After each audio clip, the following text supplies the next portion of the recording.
مسیح یسوع کے عظیم جلالی بزرگ نام میں آپ کی سلامتی ہو۔ میں صدیق جانسن۔ آج ہم بات کریں گے، ہم جس سیشن کی ہم بات کر رہے تھے کہ ہمیں اپنی میراث کی تربیت کس طرح سے کرنی ہے۔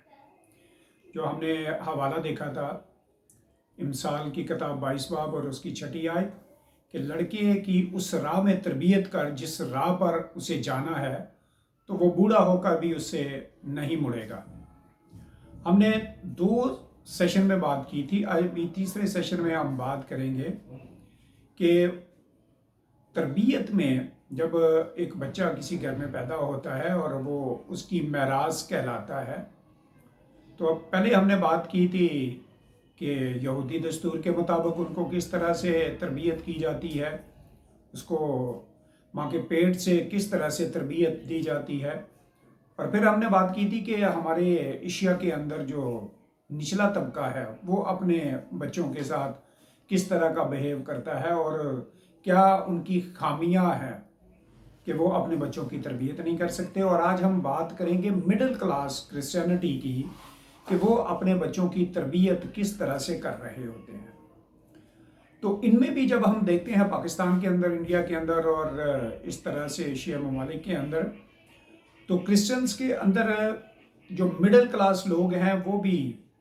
اپنا زیادہ تر توجہ جو ان کی ہوتی ہے وہ ہوتی ہے زمین پر میراث جمع کرنے کی، جائیدادیں بنانے کی، اور سوچ کیا ہوتی ہے کہ وہ بچوں کو اسکولوں میں داخل کروا دیتے ہیں، تعلیم بھی دلوا رہے ہوتے ہیں، ان کے مائنڈ میں بھی ہوتا ہے کہ ہم نے اپنے بچوں کو کچھ اچھی تربیت دے کر اچھے عہدوں پر جو ہے وہ جابس کے لیے بھیجنا ہے۔ اکثریت جو ہوتی ہے، بہت کم ہوتے ہیں جو پہلے سے وہ سوچتے ہیں کہ ہم نے اپنے بچوں کو کوئی ہنر سکھانا ہے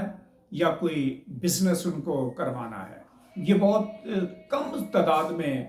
لوگوں کی سوچ ہے، یعنی کہ 100 میں سے مے بی کہ 1 یا 2% ایسے ہوں گے جو سوچتے ہیں کہ ہم نے اپنے بچوں کو کوئی ہنر سکھانا ہے یا ان کو کوئی کاروبار کروانا ہے۔ زیادہ تر جابس کے تعلق سے وہ ہوتی ہے، لیکن اس کے ساتھ ساتھ ہم اپنے بچوں کی تربیت کس طرح سے کر رہے ہوتے ہیں کہ ہم اپنے طور پر دونوں میاں بیوی پیسہ کمانے کے چکر میں ہوتے ہیں کہ زیادہ سے زیادہ پیسہ اکٹھے کریں اور بچوں کی آسائش کے لیے، ان کی رہائش کے لیے، ان کے کھانے پینے کے لیے، ان کے آنے جانے کے لیے اور ان کے رہن سہن کے لیے جو ضروریات ہیں وہ اکٹھا کرنے کے در پہ ہم رہتے ہیں۔ اور ہماری رات دن یہی کوشش ہوتی ہے کہ ہم اپنے اولاد کے لیے، اپنی میراث کے لیے اس زمین پر دولت اکٹھی کر لیں، میراث اکٹھی کر لیں، تاکہ بچہ جب بڑا ہو تو اس کو کسی چیز کا ادراک نہ ہو، کسی چیز کا جو ہے وہ محنت نہ کرنی پڑے، اور ہم ان سوچوں کے اندر وہ تعلیم بھی دلوا رہے ہوتے ہیں اور ایک اچھی آسائش جو اس کی اگلی عمر کے لیے ہے، جوانی کے لیے ہے، وہ ہم اکٹھا کرنے کے در پر رہتے ہیں۔ اور ہم اس میں جو ہے وہ بہت حد تک جو ہے وہ بھول چکے ہوتے ہیں کہ ہمارے بچوں کی تربیت کس طرح سے ہو رہی ہوتی ہے، کیونکہ ہم پیسہ اکٹھا کرنے کے لیے، جائیداد بنانے کے لیے اور اپنے مقام کو، اپنے بچوں کے مقام کو بنانے کے لیے اتنے زیادہ مصروف ہو جاتے ہیں کہ ہم اپنے ہی بچوں پر دھیان دینا چھوڑ دیتے ہیں، اپنے ہی بچوں کے اوپر دھیان نہیں دے پاتے۔ جب ہم ایسا نہیں کر پاتے تو پھر بچے اپنے طور پر اپنی راہ متعین کرتے ہیں، اپنے طور پر وہ چلتے ہیں۔ بہت کم فیملیز کے اندر، جن کی فیملیز کے اندر جو ہے وہ عبادتی سسٹم ہوتا ہے، روحانی زندگی کا معیار ہوتا ہے، وہ بچے تو وہ خدا کے ساتھ منسلک رہتے ہیں، کچھ سیکھتے ہیں، کچھ وہ اپنے آباء و اجداد سے، اپنی دادی دادا سے اور اپنے عزیزوں سے وہ سیکھ لیتے ہیں، لیکن جو ان کے ماں باپ خدا کے ساتھ منسلک ہیں وہ تو ان کو پراپر تربیت دیتے ہیں، پراپر جو ہے وہ ان کو خدا کے ساتھ جڑے رہنے کے لیے ان کے اوپر جو ہے وہ سختی بھی کرتے ہیں، جو کرنا واجب ہے، کیونکہ امثال کی کتاب میں لکھا ہے کہ اپنے بچے سے کی تنبیہ کر، छड़ी से तब्बी कर, छड़ी के लिए लिखा है कि तू उसके लिए छड़ी इस्तेमाल कर, वो मर नहीं जाएगा। यहां तक कलाम खुदा कहता है तरबियत के लिए छड़ी का इस्तेमाल करना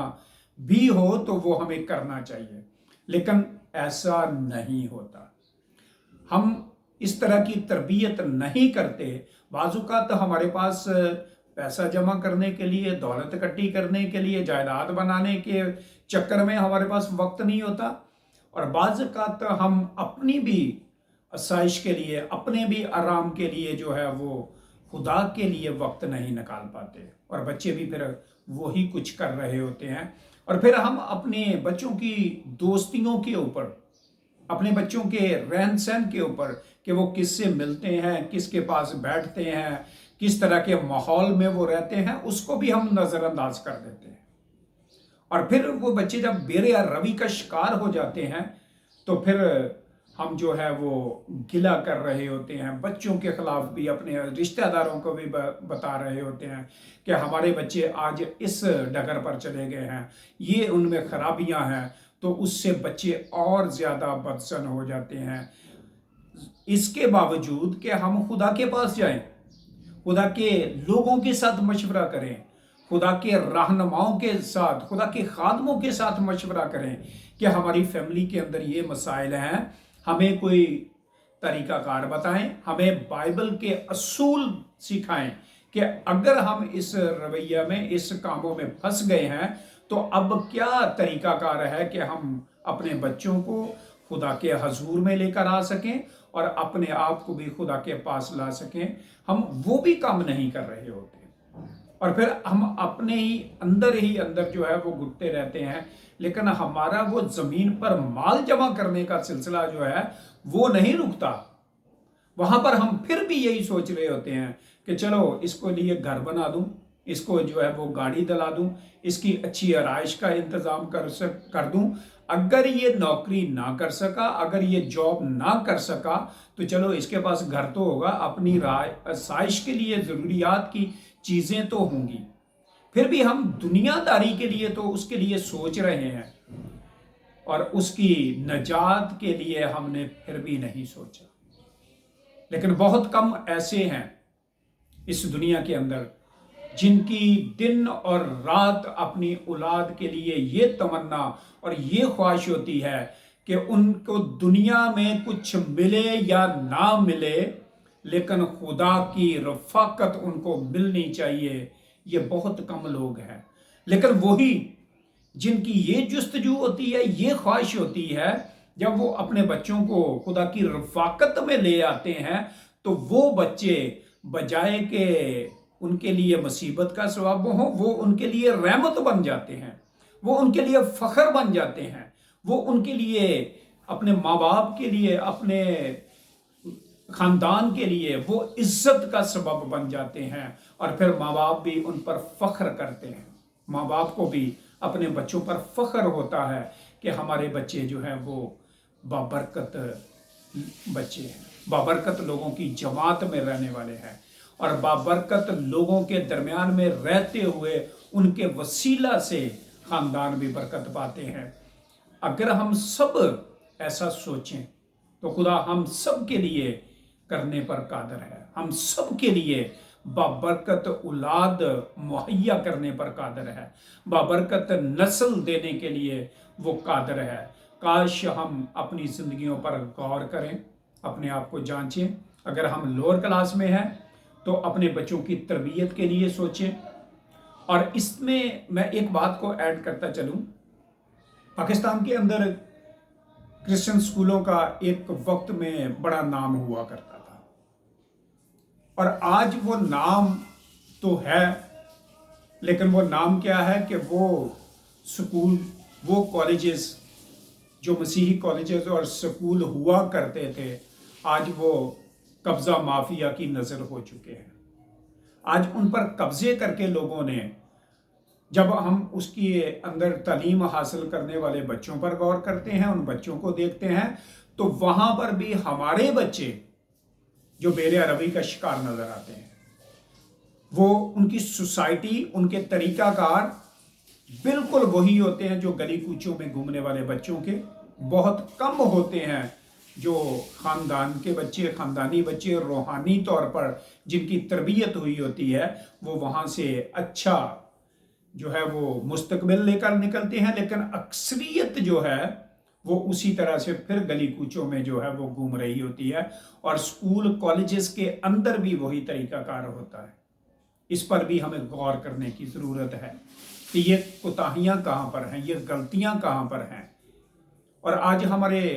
अपने ही स्कूलों के अंदर, कॉलेजेस के अंदर अपने ही बच्चों को तालीम दिलवाने के लिए किसी को अगर कहा जाए कि वो गरीब का बच्चा है, वो फीस नहीं दे सकता, लेकिन वो एक अच्छा बच्चा, ज़हीन बच्चा है, तो उसके लिए उनको फ्री तालीम देने के लिए कोई सिलसिला कार नहीं है, वो उनको धत्कार देते हैं। इन सारी बातों पर गौर करने की ज़रूरत है कि हम अपनी मेरास के लिए, अपनी औलाद के लिए क्या कर रहे हैं, जिसके लिए खुदा का कलाम हमारे लिए है कि लड़के की तरबियत उस राह में कर जिस राह पर उसे जाना है, तो वो बूढ़ा होकर भी उससे नहीं मुड़ेगा। अगर हम ऐसा नहीं करते तो रिजल्ट उसका इसके अपोजिट है। वो हमने उसको राह भी नहीं दी, राह भी नहीं दिखाई, और वो अपनी पूरी उम्र में, बुढ़ापे में तो बहुत दूर की बात है, वो जवानी के अयाम ही में अपनी राह से दस्तबरदार हो चुका, और वो पता नहीं आगे चल के वो क्या कुछ बनेगा। आज हमें अपनी मेरास पर गौर करने की ज़रूरत है। अपनी कम्युनिटी के अंदर इस बात को उजागर करने की ज़रूरत है, अपने लोगों की सिखाने की ज़रूरत है, अपने लोगों को कलाम देकर उस पर इम्प्लीमेंट करवाने की ज़रूरत है। हमें ऐसे लोगों को ढूंढना है, ऐसे लोगों को तलाश करना है जो मुखय्यर हजरात हैं। मैं उनसे भी इल्तमास करूँगा कि वो अपने लोगों की फ़िक्र करें, और अगर हो सके तो वो किसी भी ख़ानदान के बच्चों को जो तालीम हासिल करना चाहते हैं, बगैर किसी को बताए, बगैर किसी को सोचे, वो जाकर उनकी हेल्प करें और उनको स्कूलों में एडमिशन करवाएं, और उनके लिए पूछ गीछ रखें, उनकी स्कूल में पूछें कि उसकी तरबियत कैसी हो रही है, वो कैसा पढ़ रहा है। अगर हम ऐसा कर लेते हैं, ऐसा सिलसिला हमारी ज़िंदगियों में शुरू हो जाता है, तो खुदावंद हमें बरकत देगा, हमें भी बरकत देगा, और हम जिन पर अपने हाथ को बढ़ाएंगे खुदा उनको भी बरकत देगा। खुदा हमें ऐसा करने का फजल बख्शे, मसीह यीशु के नाम में।